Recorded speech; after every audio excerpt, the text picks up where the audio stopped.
Velebni konjaničke ekipe bana Josipa Jelačića od svog postavljanja 1866. desetljeće bio ne samo ukras središnjeg Zagrebačkog trga, nego i trajan simbol borbenosti hrvatskog duha.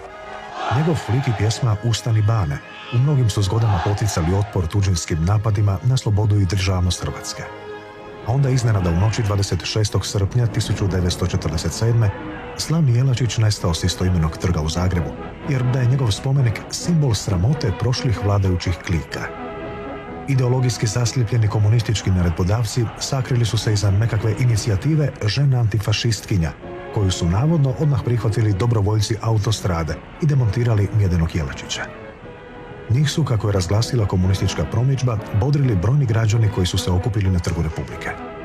Bila je to najobičnija laž, jer je spomenik Jelačiću uklonjen potajice usred noći, upravo zato da se ne bi izazvalo narodno nezadovoljstvo.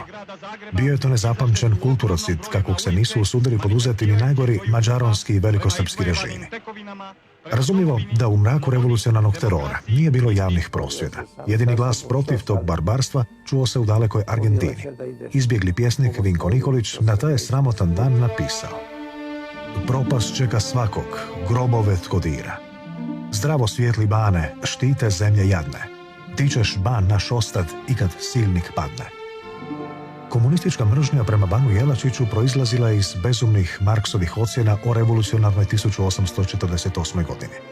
Marks je, ne shvaćajući tadašnju hrvatsku ugroženost od mađarske hegemonije, Hrvate nazvao otpatkom naroda. Čak je pozivao i na genocid, ustvrdivši da su Hrvati narod koji mora umrijeti u interesu revolucionarnog napretka. Uklanjanje spomenika bio je i znak nove agresije protiv hrvatstva. Komunistički je režim zatirao sve što je podsjećalo na hrvatsku tradiciju, smatrajući da tek s njime počinje povijest. Sreća u nesreći bila da je te mračne 1947. godine muzeolog Anton Bauer uz golemu osobnu hrabrost pohranio dijelove rastavljenog spomenika u podrumu gliptoteke i tako ih sačuvao od potpunog uništenja.